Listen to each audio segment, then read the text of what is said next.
نحمده ونستعين به ونستغفره ونعوذ بالله تبارك وتعالى من شرور أنفسنا ومن سيئات أعمالنا. من يهده الله تعالى فلا مضل له ومن يضلل فلا هادي له، وأشهد أن لا إله إلا الله وحده لا شريك له، وأشهد أن محمدا عبده ورسوله. يا أيها الذين آمنوا اتقوا الله حق تقاته ولا تموتن إلا وأنتم مسلمون. يا أيها الناس اتقوا ربكم الذي خلقكم من نفس واحدة وخلق منها زوجها وبث منهما رجالا كثيرا ونساء، واتقوا الله الذي تساءلون به والأرحام إن الله كان عليكم رقيبا. يا أيها الذين آمنوا اتقوا الله وقولوا قولا سديدا يصلح لكم أعمالكم ويغفر لكم ذنوبكم، ومن يطع الله ورسوله فقد فاز فوزا عظيما. أما بعد، فإن أصدق الحديث كتاب الله تعالى، وأحسن الهدي هدي محمد صلى الله عليه وآله وسلم، وشر الأمور محدثاتها وكل محدثة بدعة وكل بدعة ضلالة وكل ضلالة في النار. نسأل الله العزيز الغفار بمنه وكرمه وجوده أن يجعلنا وإياكم من أهل الجنة ويجيرنا وإياكم من عذاب النار. We praise Allah subhanahu wa ta'ala. We thank Him for His generosity, the ni'mah of Islam, the ni'mah of Iman. We ask Him subhanahu wa ta'ala to make us from the people of Ihsan. إنه ولي ذلك والقادر عليه. Allah subhanahu wa ta'ala put us on this earth after He subhanahu wa ta'ala created the universe, and it was easy for Him to do so. And He put us on this earth for a lofty purpose, for a wise reason and wise purpose. And it's pretty sad to see that around us in the world nowadays, the majority tend to, subhanAllah, ignore and put behind their backs that very wise purpose that Allah Ta'ala created us for. Allah Ta'ala did not create us so that we amass wealth, and so that we enjoy pleasures, so that we acquire properties. He did not do so for that reason, but He subhanahu wa ta'ala created us. He created us so that we would worship Him subhanahu wa ta'ala, so that we do the tawheed of Allah Ta'ala and not take any partners with Him in His worship. This is the reason for our creation, this is the reason for our being here. And this is, subhanAllah, what we have to do with this bridge that we're crossing. But unfortunately, many people seem to be, like I said, oblivious to this very, very important fact. قال الله عز وجل وما خلقت الجن والإنس إلا ليعبدون ما أريد منهم من رزق وما أريد أن يطعمون إن الله هو الرزاق ذو القوة المتين. Allah Ta'ala, I have not created jinn and mankind except so that they would worship. Worship who? Worship Allah subhanahu wa ta'ala. I do not require from them any sustenance, nor do I require that they feed me.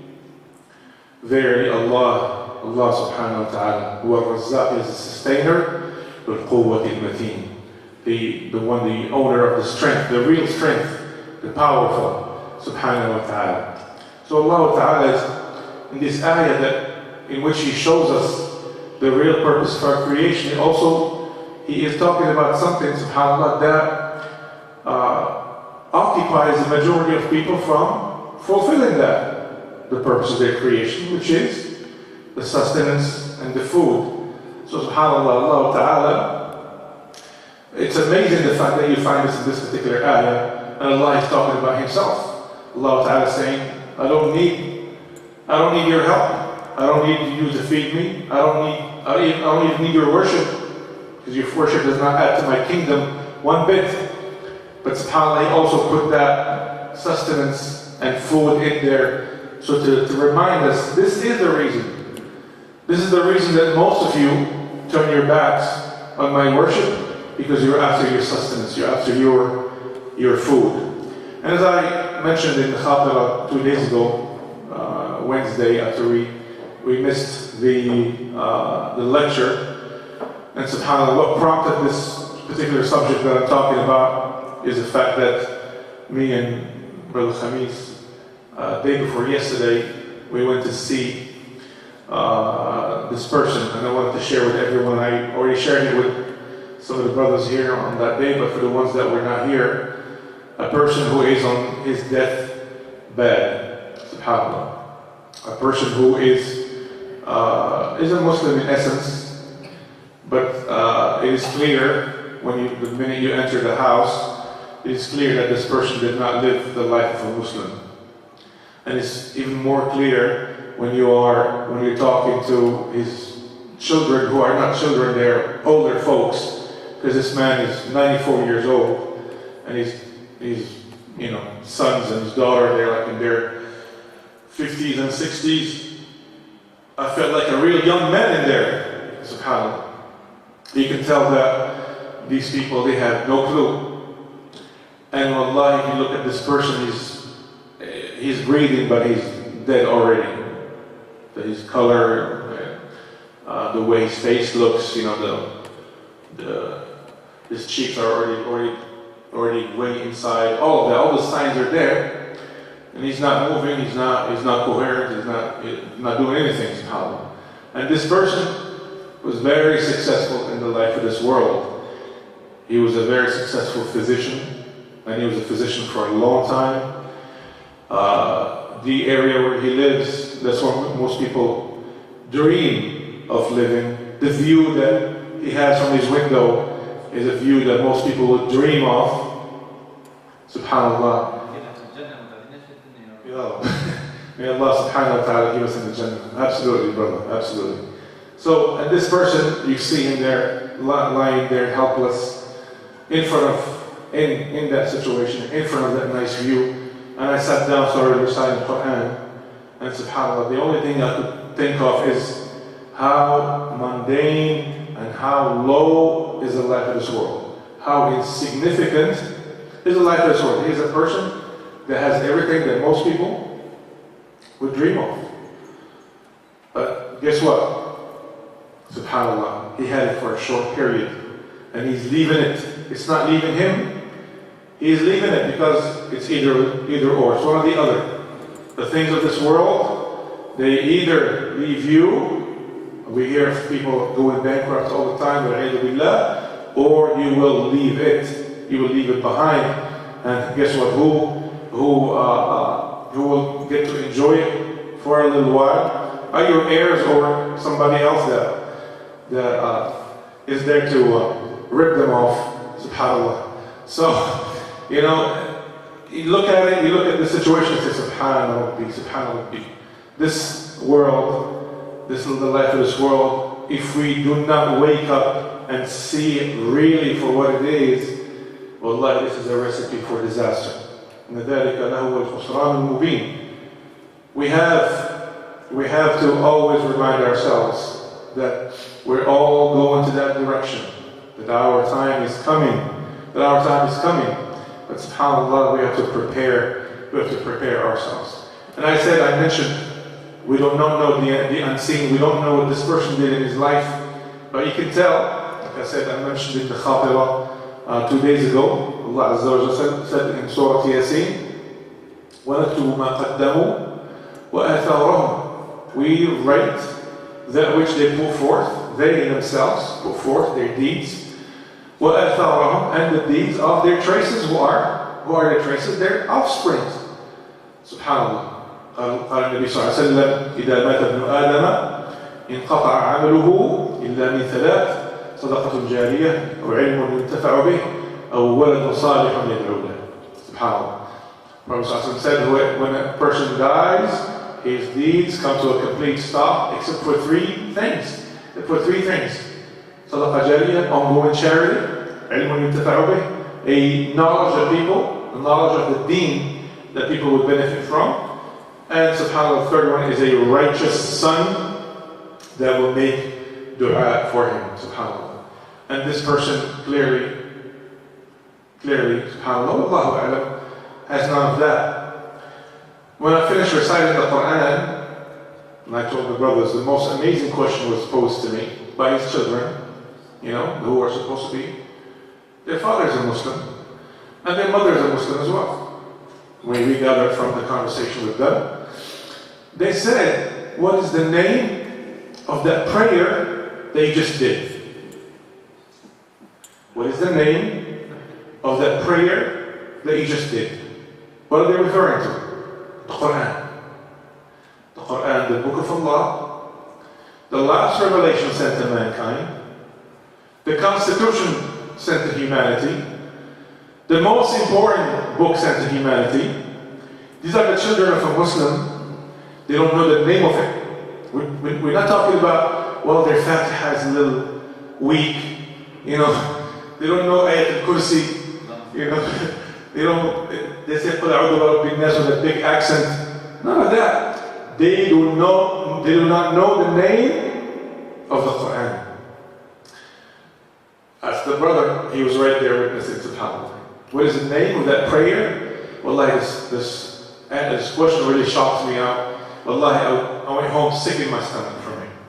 What is the name of that prayer that you just did?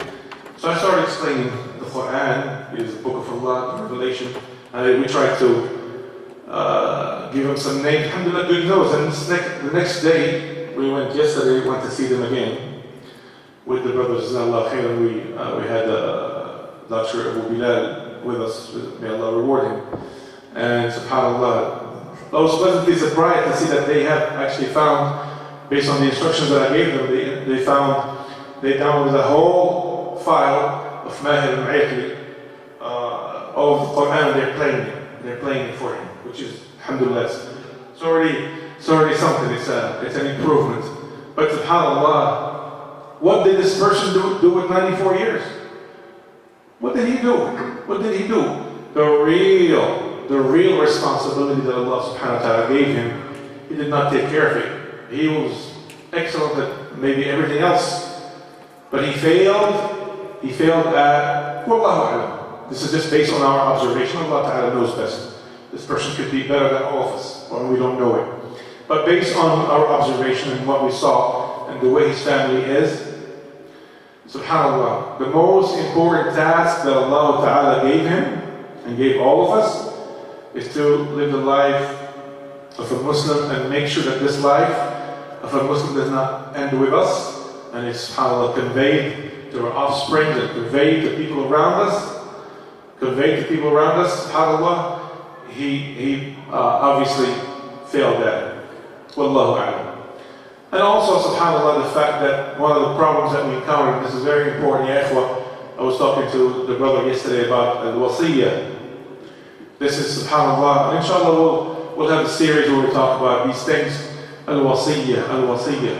A person, it's important, especially living in this country, have a will. And have a will, most people when you say wasiyyah, they say, well, I don't have a dime to my name. What are you talking about wasiyyah? What am I going to do with the wasiyyah? But wasiyyah is not about money. Because whatever you have in your name, that has to be, Allah forbid something happens to you, then it has to be, Allah has already split that and taken care of that. It has nothing to do with you. It's not your decision of Allah who gets what. But al-wasiyyah is about, subhanAllah, your ghusl, your burial, all these things, they have to be clear. Because you could be a person that is knowledgeable when it comes to the Sunnah of Muhammad sallallahu alaihi wasallam, but your children might not be, your wife might not be, we don't know. And once you are gone, you don't have a say in the matter anymore. Once you're weak and incoherent and can't speak anymore like this person, who is alive but he's dead, he can't do anything. And instantly this person, what he did is he gave control of everything to a long-time friend of his, who happens to be a lawyer, and he's not a Muslim, he's a Christian. So, alhamdulillah that he didn't try to beat us up yesterday, but obviously, he was very, let's say, defensive and hostile sometimes, and we really had to be patient to do what we went there to do, because he already made arrangements and he already spent money as if it was his money. He already spent money and made arrangements, and we were not going to change his arrangements. And this person will not go to a place where Muslims do ghusl. He will not have that chance, and he will not have Muslims pray janazah on him in a masjid because of this. Because we tried and we found, and his children tell us, oh, he's in charge. Our father put him in charge. Subhanallah. So this person and they bought a grave for him already in a cemetery with non-Muslims.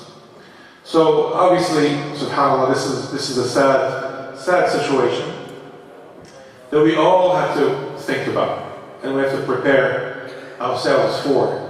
It is extremely important. Jazakallah. We're still waiting because the person, obviously, we didn't receive anything in the text or anything, so obviously the person is probably still alive. So we ask everyone, inshallah, to make dua for him. May Allah subhanahu wa ta'ala give him a good ending, at least give him the chance to say La ilaha illallah before he dies. And subhanallah, and we learn our lesson from this and make sure that we prepare. We prepare in this life, we prepare for everything. You have school, you have an exam, you prepare. You have a job interview, you prepare and you go. You want to do your best and be dressed in the best way and all of that. You have a trip, you prepare. You book ahead of time, you book your hotel, you get your clothes, you prepare yourself. But why is it that, subhanAllah, when it comes to the most important journey of our lives, the most important one, then we fall short in preparing ourselves. We have to prepare ourselves. And subhanAllah, let's talk about death. Whenever you mention death in any community, you see that people, in majority, they are يشمئزون من هذا الكلام، يستوحشون من ذكر الموت. وكيف نشمئز ونستوحش من شيء أمرنا به رسول الله صلى الله عليه وسلم؟ ألم يأمرنا صلى الله عليه وسلم بذكر الموت? Did the Prophet صلى الله عليه وسلم gave us commandments to always mention death? So why is it that, subhanAllah, whenever we mention death, people, they get strange, they don't want to hear it, they want to walk away? Incidentally, subhanAllah, speaking of walking away, this person yesterday, I took advantage of me being there and I gave them a short talk, Maw'idah, and I spoke about death. Similar to what I'm speaking to you about, to these people. And you can see the shock. But this person, the person in charge of everything, he couldn't handle more than 5 minutes. He got up and he left. He went to the other room or something and came back later. So subhanAllah, obviously, and this, wallahi, the only thing it makes me think about is the fact that if you are a person that is afraid of this conversation about death, then you have a lot from what those people have, and you have to clean yourself of it. You have to clean your heart of it, subhanAllah. الموت كما قلنا ذكره النبي صلى الله عليه وسلم وحثنا على كثرة ذكره. حديث أبي هريرة رضي الله عنه قال صلى الله عليه وسلم أكثروا ذكر هادم اللذات الموت. The Prophet صلى الله عليه وسلم said, constantly remember the destroyer of pleasures, death. Constantly remember. حديث آخر حديث أبي سعيد ذكر في الترمذي قال صلى الله عليه وسلم أكثروا ذكر هادم اللذات، قال يعني الموت، فإنه ما كان في كثير إلا قلله ولا في قليل إلا إيه؟ إلا شو؟ يلا بعد يلا تعرف هذا. إلا وما كان في قليل إلا جزله. نعم، جزله أو جزله يعني جزيل العطاء كثير العطاء. نعم.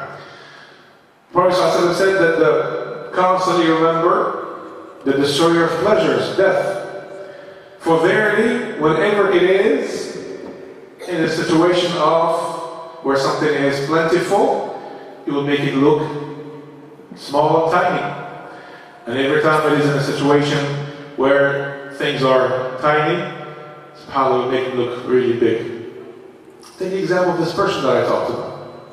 MashaAllah, he's in plenty. But you and I, any one of us will walk in and say, yeah, subhanAllah, wouldn't it be better for him to be in a cave right now, that dark cave, but be healthy and be strong, and still have the opportunity to do it right? Wallahi, it is the case. That's what they will scream.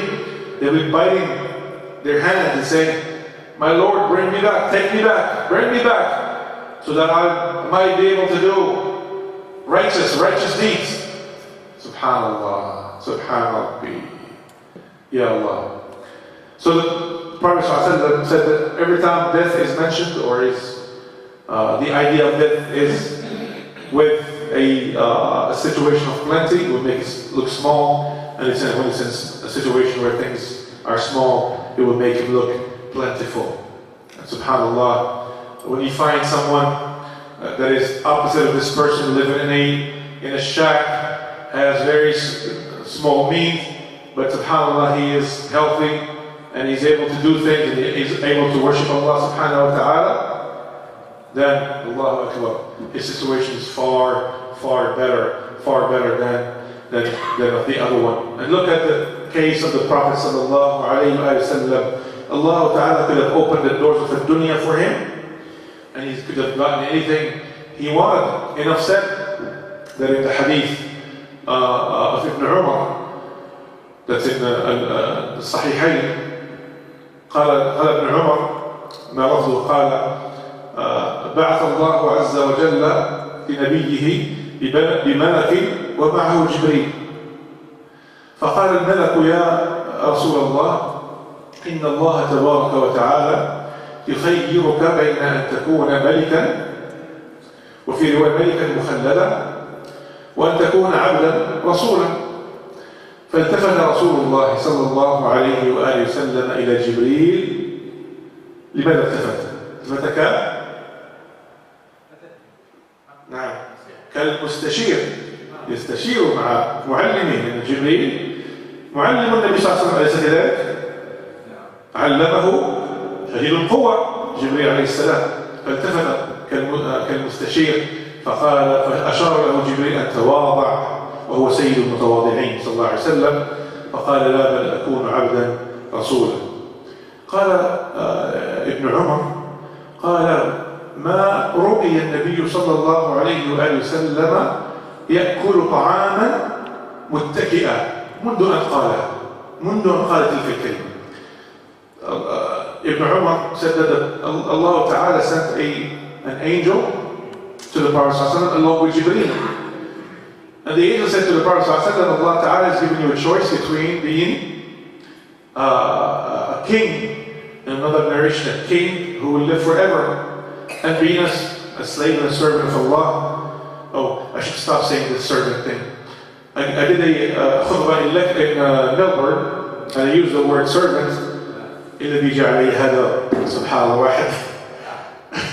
This guy came complaining, hey, don't use the word, he's speaking Arabic to me. Don't use the word servant. هو سيد رسول الله سيد.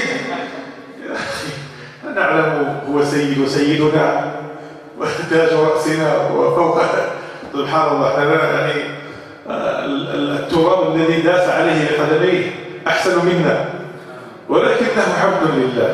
وعبد ترجمها. He said, subhanAllah, don't call him a servant because he's a sayyid. Sayyid is like a master. Don't call him that. He said, subhanAllah, yes, he is a sayyid, but he's also the slave and the servant of Allah subhanahu wa ta'ala. He just said, don't use a servant. And his argument is, and some brothers started arguing with him. Said, brothers, don't argue. You're not going to win anything. His argument is, he said, because a servant, he comes and he does a job, but if he decides not to do it anymore, he's not going to do it. That's the argument. I said, well, what would you like me to call him? He's an older man. my father, Ya Waldi, what do you want me to call him? I'll call him, just say slave. Okay, inshallah, I will say slave. Inshallah. SubhanAllah. Some people, that's their understanding. Allah understand.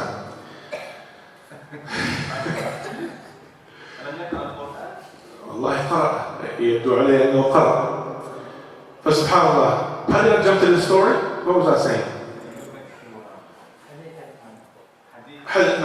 So he said that the angel said to the Prophet, you have a choice between being a king, and a king who lives forever, in the narration, or being a slave of Allah. Then subhanAllah, he said, no, he turned to Jibreel as if he was asking advice. So Jibreel signaled to him, tawaba, be humble. And we know that he taught all of humanity how to be humble. But subhanAllah, he was being humble with his teacher, Jibreel alayhi salam. He said, you should be humble. Then he said, I choose to be a slave of Allah and a messenger. And subhanAllah, Ibn Umar said that the Prophet ﷺ, after he said this, he was never seen eating while laying down. He was never seen eating after that. Meaning that all of his mannerism, daily activity, he walked and he talked and he sat and he slept like a slave of Allah subhanahu wa ta'ala. And wallahi, in his footsteps, we should follow. We should try as much as we can to do like him. قيل سبحان الله أن الموتى نكثر من ذكر هذه اللذات ومفرق الجماعات وميتم البنين والبنات. قال بعضهم سبحان الله أن إذا ذكر في كثير قلله، وقيل كثير من المعاصي، إذا ذكر في كثير من المعاصي قللها. يعني سبحان الله، إنسان إذا ذكر عنده الموت وهو يعصي الله عز وجل، إذا كان له قلب فسوف ينزجر ويقلع ولو إلى حين. Some scholars said that subhanAllah, whenever death, the destroyer of pleasure, is mentioned in something plentiful, they said this plentiful is also talking about sins and transgressions. If someone is on a sin and you mention death to him, if he has a heart, he will stop, at least for a while, until the effect of what you said becomes wears out and dissipates. Then he will start again. And subhanAllah, similarly they said if the death is mentioned in something that is small, this is talking about ta'at, about the good deeds. Because when death comes to you, no matter how many good deeds you did, you will realize that you did not do enough. Subhanak, ma abadnaka haqqa ibadatik. SubhanAllah, this is mentioned, praise be to you, we did not worship you the way that you deserve to be worshipped. Who said that? Al-Malaika, the angels. When subhanAllah, they are brought in front of Allah Ta'ala on the day of judgment, after having worshipped Allah day and night, every single minute of their lives. Some of them were standing, some of them were making ruku', some of them prostrating. That's all they were doing. Subhanallah. أعوذ الله عز وجل الدهر كل طوال حياتهم الملائكة، فإذا جاء يوم البعث وأحضروا ووقفوا عند ربهم تعالى قالوا سبحانك ما عبدناك حق عبادتك. They will be brought forth in front of Allah on the day of judgment. They say, Subhanallah, praise be to you, we did not do you justice, we did not worship you the way that you deserve to be worshipped. What about us? What about us, subhanAllah, the little things that we put forth on a daily basis, and we're really happy with ourselves. We're all proud, hey, I prayed today, mashallah, yeah, I fasted, I'm so happy with myself, subhanAllah. But whatever we do, not that I'm saying that praying and fasting is not good, absolutely, but subhanAllah, the more you do, the more you should teach your nafs, tame your nafs, and try to do more. And subhanAllah, always remember the sincerity, and always remember to ask Allah subhanahu wa ta'ala to accept from you. Because Allah ta'ala, if He does not accept, then Allah it is a disaster. SubhanAllah. It is important, ya ikhwan, that we always mention death and understand the meaning of it. Subhanallah. قال بعضهم أن فهم معنى الموت يقلب مخالب البغي في المجتمع. Subhanallah. It says that the mentioning of death and understanding it, what does it do? It will cut the claws of transgression. They mention transgression as a beast, as a wild animal, and this wild animal is tamed, and his claws are. There's a word for that, right? When there's a word for cats and dogs when they cut their nails. What is that? Who can help us with that word? Trim? Maybe trim. Maybe there's another word. Anyways, that's subhanAllah, that mentioning death and understanding it will cut the nails of al-baghi, transgression, in all of society, especially the Muslim society, because if you mention death with non-Muslims in general, the one thing that they're thinking is not me. It's not going to happen to me. Because I'm going to live a long time. I just know it. I can feel it. You know how many people told me that? Whenever I mention no, not me. I'm going to live a long time. How long? Oh, a long time. I just can't. I can feel it. I have this feeling. MashaAllah. The gut feeling, the little butterfly, something like that. SubhanAllah. Ya miskeen. Over 100, then what? Then what happens after that? Subhanallah. Mentioning death, ya ikhwan, also, in mentioning death, it's also important that we know the reality of it. Because the reality of death, like I said, it will stop the oppression and transgression in any society in its tracks, providing that people of that society, they have a heart. They still have a heart. Their heart is not dead. Their heart is not dead yet. SubhanAllah. And the reason that we see around us, SubhanAllah, these are what's happening in the world in different countries, in different Muslim countries. Wallah, is a sure indication. It's an indication that people's hearts are dying, and some of them are dead because they do not understand. While they're causing death to others, and the same death is coming to you. And how would you feel when it comes to you? How are you going to feel? And are you going to be safe when the same thing happens to you, the same thing that you inflicted on another person?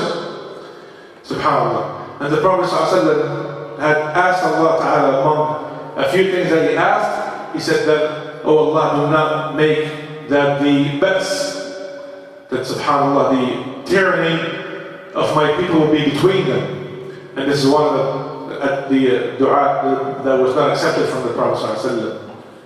He asked many of them, but this one, subhanAllah, this is a fitna for this ummah. Then we have to look at it as it is. It is a fitna, and it has to be an instrument that wakes us up, an alarm bell that wakes us up and makes us think of ourselves. And wallahi, if the ummah every member of the ummah looks at himself and fixes himself and looks at his family and fixes his family, then wallahi, all of that will be gone like it never happened before. This is the recipe. The recipe, like everything in this religion, is one step at a time. And your particular step is yourself. Then after that is your offsprings. Allah, when there's more piety than transgression, when there's more righteous people than wicked people in this ummah, then Allah Ta'ala will reverse it and things will get back to the way that they're supposed to be. SubhanAllah. And that's why, as I mentioned before, Allah Azza wa Jal in Surah Al-Mulk, and it happens to be a surah that we have to recite every night before we sleep. تبارك الذي بيده الملك وهو على كل شيء قدير الذي خلق الموت والحياة ليبلوكم أيكم أحسن عملا. Allah says in Surah Al-Mulk, the one that created death and life so that He will test you who from amongst you has the best or the better deeds. And the natural order of things, normally, life comes before death. You'll have to be alive in order to die. So why did Allah subhanahu wa ta'ala mention death before life? Because of the importance. It's subhanallah in the kinaya ala ifhamu wa'ud ya uli al-albab ذكر أولا لأهميته. SubhanAllah, it's an order of importance. It's not a chronological order, but it is an order of importance. The fact that we have to constantly remember it. We have to give it priority and prepare for it more than we prepare for anything else. SubhanAllah. Allah Azza wa Jalla also made it clear that no one is going to escape it. Even the ones that say, not me, I can feel it, I know it, I'm going to live a long time. Allah Azza wa Jalla قال في محكم كتابه قل إن الموت الذي تفرون منه فإنه ملاقيكم. Allah Azza wa Jalla said, say, death that you are trying to escape, that you are running away from, it is certainly coming after you. And we were talking yesterday, we were talking about the story of Jalis Sulaiman, that person that was sitting with Sulaiman alayhi salam, and the angel of death walks in. And then this was a very normal thing for most of the prophets and messengers. They will see the angel of death, he will come visit them. Sometimes they see him, angel of death, and apparently he walks in the likeness of a man, of a person. And subhanAllah, he was staring down this person that was sitting with Sulaiman alayhi salam. So he asked, Ya Nabi Allah, who is this person that's staring at me? So the one that's the angel of death. SubhanAllah. So the person got scared and said, Ya Nabi Allah, ask the wind. And as you know, Sulaiman alayhi salam was given the control over the wind. The wind will carry him wherever he wants to go. So ask the wind to carry me to India. He chose some place very far from, it seemed pretty far at the time, from Bilad al-Sham, from Greater Syria. So subhanAllah, he said, okay. So that the wind carried him. And then the medical notes started, he had an astonished look on his face. So then the medical notes, what is it? What's going on? He said, well, I'm just surprised, I'm just shocked, because Allah subhanahu wa ta'ala asked me to take this person's soul in India, and I find him here in the Sham, sitting with you. It is strange. SubhanAllah. That is why, SubhanAllah, أينما تكونوا يدرككم الموت ولو كنتم في بروج مشيدة. Put yourself in the highest of buildings with all the guards in the world and the army downstairs, and subhanAllah, when it's time, Malak al-Maut, when he comes, subhanAllah, أينما تكونوا يدرككم الموت. يدرككم أدرك يدرككم. What is that? He will catch up with you. He will grab you. You're running away from it, it will grab you. وَلَوْ كُنْتُمْ, even if you're in the highest of towers, subhanAllah. وقال الله عز وجل كل نفس ذائقة الموت يا الله وإنما توفون أجوركم يوم القيامة فمن زحزح عن النار وأدخل الجنة فقد فاز وما الحياة الدنيا إلا متاع الغرور. Every soul shall taste death, and you will certainly be given your just reward on the day of judgment. Whosoever is slightly, هذه والله كلمة عجيبة، زحزح من الزحزحة، من زحزح عن النار، زحزح. زحزح, what does it mean? That for example, let's say you're driving a car.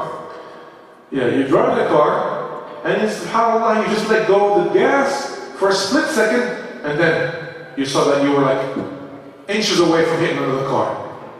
That is zuhziha. This is zuhziha. This is what it means. Look at this expression. Whoever is slightly moved away from the hellfire and made to enter Jannah. What does that mean? That all of the sons of Adam, what they deserve, What do they deserve? Is the hellfire. Whatever they do, it's not good enough. And you remember the story of the person that worshipped Allah for 600 years. 600 years did not even pay for his eyesight. You remember that story, right? SubhanAllah, when he came to Allah on the day of judgment, Abdi, my servant, my slave, entered Jannah with my mercy. He said, no, Ya Allah, no. With my deeds. Look at the audacity, SubhanAllah. My deeds. He said, okay. Ya Jibreel, bring his deeds, put them inside of the scale. And the narration, double them for him. And bring me his eyesight. Put it on the other side of the scale. Tashat hasanatu. His deeds were insignificant next to the eyesight. SubhanAllah. Look at this specialized instrument that Allah Ta'ala gave us. It does everything naturally. It focuses, looks at something close and something far. Ya Allah. We don't even feel it. But SubhanAllah, so many, look at the people that specialize in this field. How intricate and how complicated it is. Surely they're not from Allah Ta'ala. And ask the ones that don't have it. SubhanAllah, how miserable it is. And so that's why, SubhanAllah, the Prophet ﷺ said, the person that lost his eyesight, doesn't have his eyesight, that Allah Ta'ala called them Habibatayhi. His beloved ones. His eyes are his beloved ones. The ones that lost his beloved ones, his eyes, and he's patient, I will not find any reward but to give him the honor of looking at me. Allah Ta'ala is talking about himself. He gets the honor of looking at Allah Subhanahu wa Ta'ala on the Day of Judgment as a reward for his patience for losing what? Habibatayhi, his beloved ones. So SubhanAllah, the deeds that we do, wallahi, تخط عليكم؟ طولت عليكم؟ سبحان الله. Ya Allah. Rahimahullah, Shaykh. Rahimahullah. This man they're talking about is a tremendous Shaykh from Egypt who was blind, but he was like a lion on the minbar, mashallah. May Allah subhanahu wa ta'ala benefit him with everything that he said, and may Allah subhanahu wa ta'ala give him rahmah and maghfirah. Allah Azza wa Jal, in talking to the most beloved of his creations, Muhammad sallallahu alaihi wasallam, what did he say? Innaka mayyitun wa innahum mayyitun. You are certainly dying, and so are they. So if Muhammad, the most beloved of all the creations of Allah, to Allah subhanahu wa ta'ala, he died. And by the way, أكبر مصيبة أصابت هذه الأمة ما هي؟ موت النبي صلى الله عليه وسلم. فهذه كلمة سبحان الله من يحتفلون بعيد المولد، وهو عيد الموت، وهو ذكرى موت النبي صلى الله عليه وسلم. يحتفلون بما تحتفل بموت سيد الرجال صلى الله عليه وسلم. Wow. The ones that celebrate the Mawlid, that day, that is a day, because the day that he was born, it's not sure. There's a difference of opinion.